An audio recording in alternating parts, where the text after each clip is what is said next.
बहू के गणेश जी। गणेश चतुर्थी आने वाली थी और देवयानी जी की बहू मंजरी इस त्योहार को लेकर बहुत खुश थी। देवयानी जी के घर में गणेश जी की पूजा और बाकी के त्योहार बड़े ही धूमधाम से मनाए जाते थे। अरे बहू रानी, सब तैयारी तो कर ली है ना? इतने दिन से तो त्योहार की खुशियां मना रही थी। जरा मुझे भी बता, तूने क्या क्या तैयारी की है? मम्मी जी, मैंने सब कुछ तैयार कर लिया है। प्रसाद और भगवान की पूजा कहाँ पर करनी है, उन्हें कहाँ पर स्थापित करना है, सब कुछ डिसाइड कर लिया है। अब तो बस गणेश जी की प्रतिमा लाना बाकी है। उस बात की चिंता मत कर, मैं कल ही तुम्हारे ससुर जी के साथ बाजार जाकर एक सुंदर सी मूर्ति ले आऊंगी गणेश जी की। ठीक है मम्मी जी, ये काम आप कर देना। फिर देखना हमारे घर भी गणपति बाप्पा बड़ी धूमधाम से आएंगे। त्योहार आने में अभी 2 दिन बाकी थे। शाम के वक्त, मम्मी जी, मैं जरा अपनी सहेली के घर जाकर आती हूँ, कुछ जरूरी काम था। लौटती में बाजार से सब्जियां भी लेती आऊंगी। अच्छा ठीक है बेटा। मंजरी अपनी सहेली के घर पहुंचती है। उसकी सहेली कहती है, अरे आओ आओ, मैंने ना तुम्हें बहुत जरूरी काम से अपने घर पर बुलाया था। अच्छा बताओ, ऐसी क्या वजह है जो अचानक तुम्हें मुझे यहाँ बुलाना पड़ा? देखो मंजरी, मैं खुद से ही मिट्टी लेकर आई और मैंने उससे गणेश जी बनाए।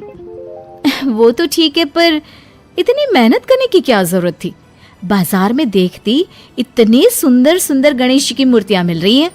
वही तो तुम समझ नहीं रही हो। अरे बाजार में जो मूर्तियां मिलती है ना, वो प्लास्टर ऑफ पेरिस की बनी होती है। जानती हो कितना नुकसान पहुंचाती है हमारी नदियों को। अरे हमें क्या, सारी दुनिया ही तो ये सब करती है। एक अकेले तुम्हारे और मेरे मिट्टी के मूर्ति काम कर लेने से कौन सी नदियों का नुकसान पहुंचना कम हो जाने वाला है?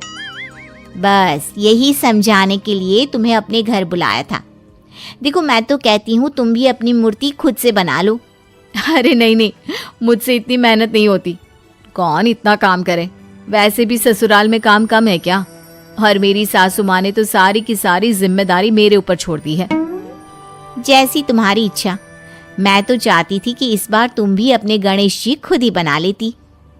इसके बाद मंजरी वापस अपने घर लौट जाती है और घर लौटकर ये बात अपने पति महेश को बताती है। जानती हो, मेरी सहेली मुझसे मिट्टी के गणेश बनाने के लिए कह रही थी। अरे ये तो बहुत अच्छा आइडिया है, तो मैं अपनी सहेली की बात मान लेनी चाहिए थी। अरे लेकिन उसमें कितनी मेहनत लगती है और कितने सारे काम करने बाकी हैं अभी। अच्छा तो फिर ठीक है, जैसा तुम्हें ठीक लगे। अगले दिन सुबह के वक्त मंजरी गाय को खाना देने के लिए अपने घर से बाहर आती है। उसे अपने घर के पास सड़क पर दूर खड़ी एक गाय नजर आती है। मंजरी उसके पास खाना देने गई। उसने देखा कि गाय वहां सड़क पर पड़े प्लास्टिक के डिब्बे को चबा रही थी और देखते ही देखते वो डिब्बा गाय के गले में जाकर अटक गया। अरे कोई मदद करो, देखो ये गाय मर जाएगी, इसके गले में प्लास्टिक का डिब्बा अटका है। अरे बहन जी, ये तो रोज का काम है। कोई ना कोई कचरा प्लास्टिक यहाँ वहाँ फेंक देता है और बेचारे इन जानवरों के लिए मुसीबत हो जाती है। तभी मंजरी की आवाज सुनकर उसका पति महेश वहां पर आ जाता है। अरे क्या हुआ? सब ठीक तो है ना? इतने जोर से क्यों चिल्ला रही हो? अजी देखो ना, इस गाय के गले में प्लास्टिक अटक गई है। किसी भी तरह से बाहर निकालो वरना ये बेचारी मर जाएगी। तुम चिंता मत करो, मैं कुछ करता हूँ।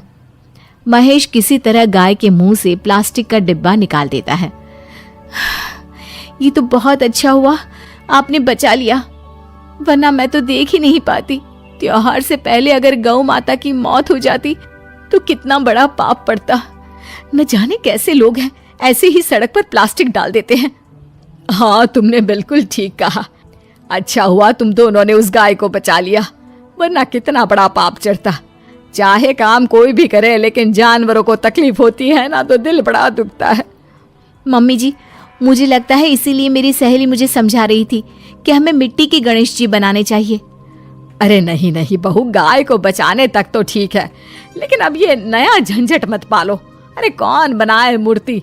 मुझे तो बिल्कुल भी नहीं आती। अगर तुम बना सकती हो तो ही ये काम करना। बनानी तो मुझे भी नहीं आती मम्मी जी, लेकिन आज गौ माता की जो हालत देखी ना, उसे देखकर लग रहा है कि मेरी सहेली बिल्कुल सही कह रही थी। माँ और मंजरी, तुम दोनों को इस बात की चिंता करने की जरूरत नहीं है। ये काम तुम मुझ पर छोड़ दो। लेकिन क्या करने वाले हो आप? हाँ बेटा, जरा हमें भी तो बताओ क्या करने वाले हो। माँ बस आप ना शाम तक का इंतजार करो, फिर देखना। मंजरी और देवयानी जी को कुछ भी समझ में नहीं आता, लेकिन वो महेश के कहे अनुसार शाम होने का इंतजार करती है। शाम को जब महेश ऑफिस से लौटकर घर वापस आता है तो एक पैकेट में बहुत सारी गीली मिट्टी लेकर आता है। अरे महेश बेटा, इतनी सारी मिट्टी क्यों लेकर आए हो? माँ, ये इको फ्रेंडली गणेश जी बनाना था ना, इसलिए। हाँ, लेकिन बहू ने बताया था ना कि उसे बनाना नहीं आता, और मुझे तो बिल्कुल भी नहीं आता बेटा। माँ, मैंने उसका इंतजाम भी कर दिया है। वो भला कैसे? ये देखो, YouTube पर अच्छी तरह से दिखाया हुआ है कि मिट्टी से गणेश कैसे बनाना है। अब हम दोनों मिलकर मिट्टी के सुंदर से गणेश बनाएंगे और अपने एनवायरनमेंट की सुरक्षा करेंगे।